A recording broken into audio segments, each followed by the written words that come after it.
Hey everyone, welcome back. Thanks so much for being here again. Hope everybody is doing well out there. Well, today, guys, I felt compelled to talk about something that a lot of people asked about, and also I had an issue with years ago.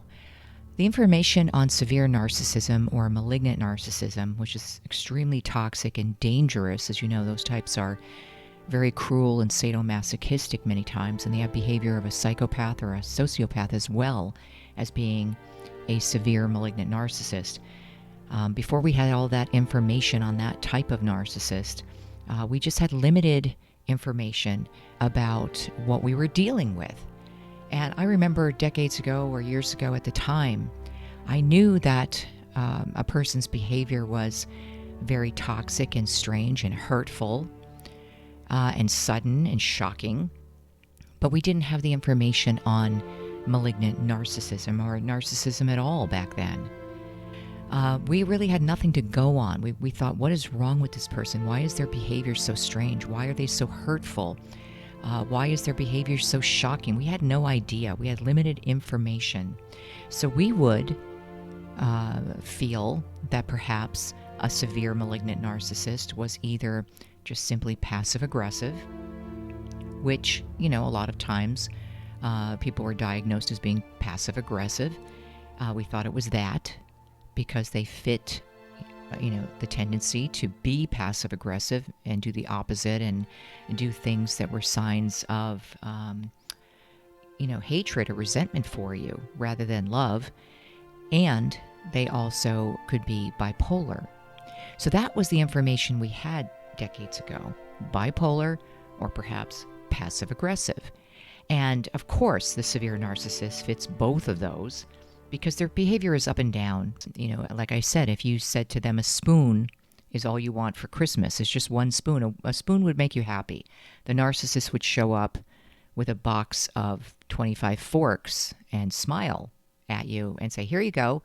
And you're scratching your head thinking, okay, they know a spoon would make me happy, but they gave me 25 forks and are happy about that. It's like that, where you're just scratching your head wondering, why are they doing the opposite of what they know is important to me? It makes me happy. That's somebody that wants you to eat dirt and die, basically, right? And that's how I used to describe it to at least one particular person years ago that was like that.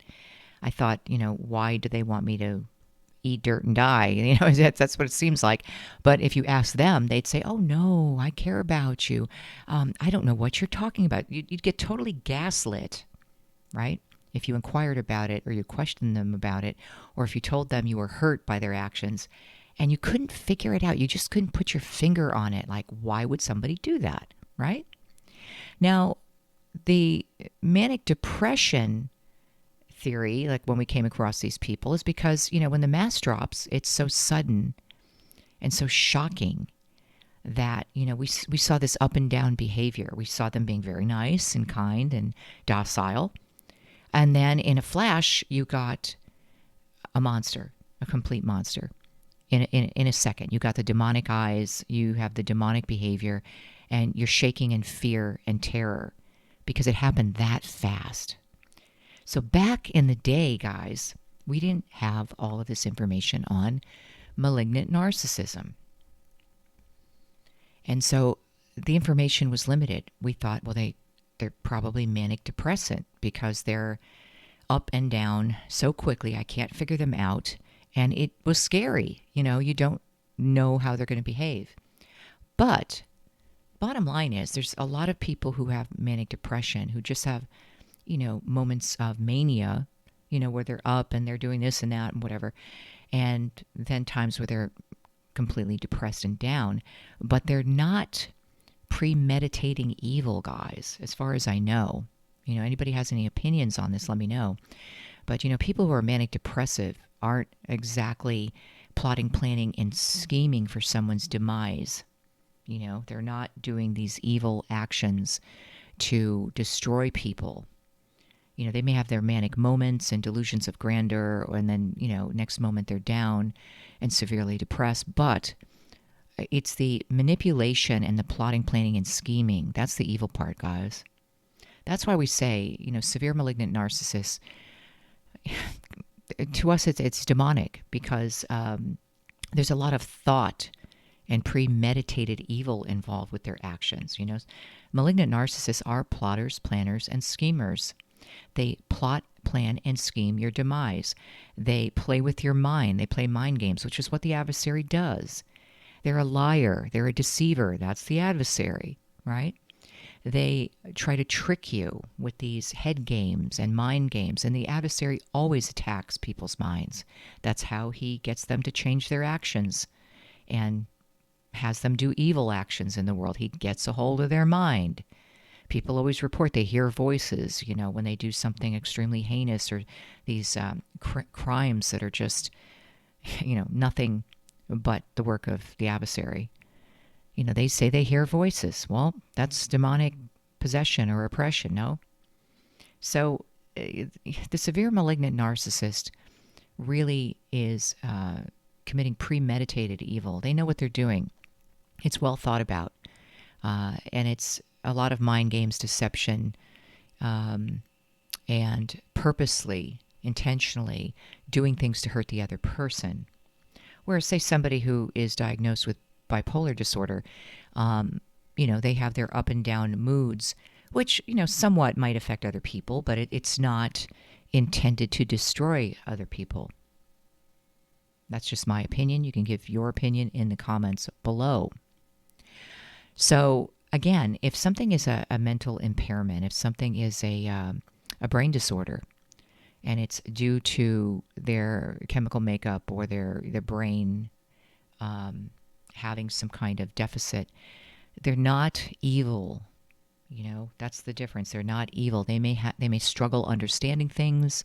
They may struggle behaving like everyone else. They may struggle with certain things in their life that are more difficult to handle due to their brain disorder or their brain impairment.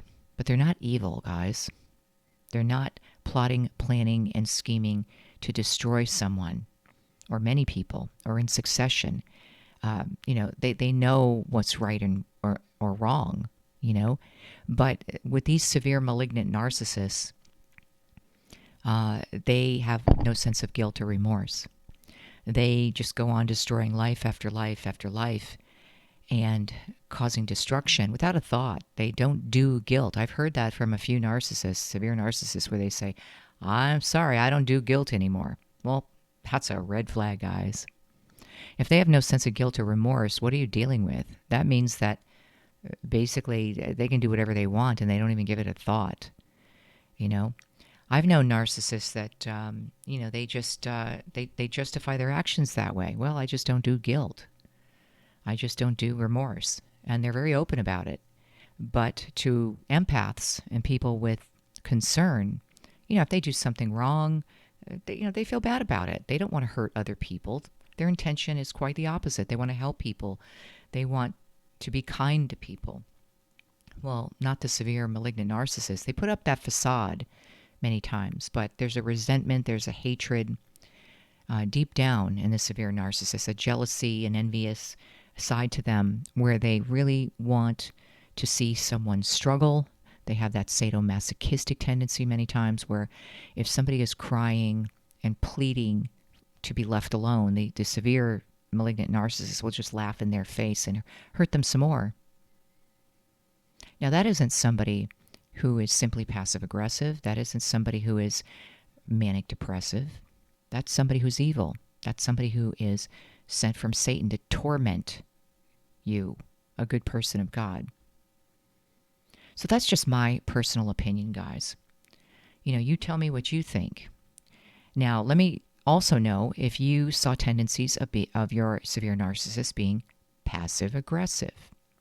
Now, again, passive-aggressive is, they do the opposite of what they know is important to you or what makes you happy.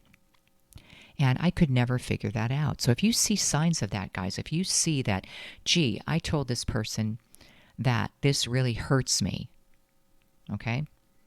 And they went out of their way to do that intentionally after you told them it hurts you. What does that say? That's passive-aggressive. They may smile at you and say, I don't know what you're talking about, and gaslight you. They know very well what they're doing. They're passive about it like it's no big deal, but it's an act of aggression. It's an act of hatred. They hate you. That's why they're doing that. Somebody who loves you does not want to see you hurt, guys. They will do everything in their power to make you happy. And they will listen to you if you say, this really hurts me. You say something is very important to you, and they do the opposite. They're telling you they don't care. They're telling you they don't care about you, your soul, your heart, your mind, your well-being, your happiness. And they are intentionally choosing to make that choice to hurt you. It's an intentional, premeditated choice. So another thing is, hypothetically, if you say to your husband or significant other or your wife or your girlfriend or a family member or somebody on the job that it's something that you need that's important to you. It's important that you are not spoken to a certain way, and they completely go out of their way to do that intentionally, even more so. That tells you, again, they're trying to get a reaction from you. They know it's hurtful, so they're using that against you. And that's what we talk about with severe malignant narcissists. That's why we say, until you really know someone is safe, it's not a good idea to divulge your weaknesses, your vulnerabilities, what upsets you, what you can't stand. Let them tell you those things up front. Because if they know your vulnerabilities and what upsets you, many times if they're a malignant narcissist, they will use those very things against you or do the very things that they know upset you to get a reaction. Remember, they feed off of your pain. It energizes them. Watch my Energized Evil video, guys. Talks about that, how they do even better on the job when they've hurt people, which is insane. Who feels better after hurting people? Well, somebody who is a severe malignant narcissist does. It gives them a sense of power. It gives them a sense of accomplishment. They feel, like they're in control. They want to control. They want to watch people suffer. That's how they get their energy and their joy. They get juice. It's like sticking their finger in an electrical socket and getting a bolt of energy. So think about with the severe narcissist you've known in your life. When they were hurting you, were they doing better in their job? Were they thriving and happy and doing all kinds of things? Probably, because this is just an observation I made, and you tell me in the comments below whether that was your observation. So the target will think, how can they be doing so well when I'm going through such hell here?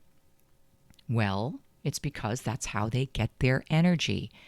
They feel better. They're happy. They have glee on their face. They're smiling with joy when they hurt people. It's very sick, but you have to ask yourself why they're so happy. Normal people of God don't do that. We are not happy hurting people. We have empathy. We have compassion. We have love in our hearts. So ask yourself those questions. Those used to be, fairly common, to think that somebody just had those two things. And then we later found out that there's, narcissists are extremely passive aggressive. That narcissists can appear to be bipolar. But again, what is the major component with a severe malignant narcissist? Their actions are evil. They're premeditated. They play mind games on their targets. They set them up to sabotage them. An example of sabotage is, the target has a big interview for a job, that pays more than the narcissist or is a great job that they'll do well at. And the narcissist doesn't give that target the message. Sets them up for failure. Or on the job, if there's a severe narcissist, that person on the job may give that target the wrong information intentionally, or that the meeting was canceled and they don't have to show up and there is actually a meeting. That's evil, guys.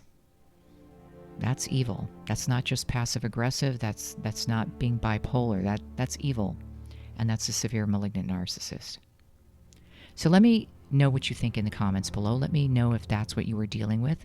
Did any of you assume years ago that maybe you were just dealing with somebody who was bipolar because their moods were up and down? Or if they were just simply passive aggressive? And did you really figure out that they were severely narcissistic and probably a severe malignant narcissist because of the premeditated evil that they repeatedly committed and deceptive actions that they're known for. Let me know in the comments. So I hope this was helpful, guys. I'd love to hear your comments on this, whether that's what you were dealing with or still dealing with. And if you, had a moment of clarity when you realized what you were really dealing with. So if anybody wants one-on-one Christian guidance, please email me at angelhavenministry@gmail.com, and I will write you back on how to do that. Also, if you need prayer, if you're dealing with a severe malignant narcissist and you really are having a hard time, please put your prayer requests in the comments below, and I'll be sure to add you to the list. Prayer strengthens you. Holy Spirit strengthens you, and you can have the power of the Holy Spirit help you in these situations. It says in the Word that when the Holy Spirit comes, He will give you power. He will teach you, counsel you, give you spiritual discernment to know what you're dealing with, and He will help you and strengthen you. So, know I'm praying for all of you guys, and please follow on Facebook, Quora, X, and Rumble, and I'll see you next time, guys. God bless.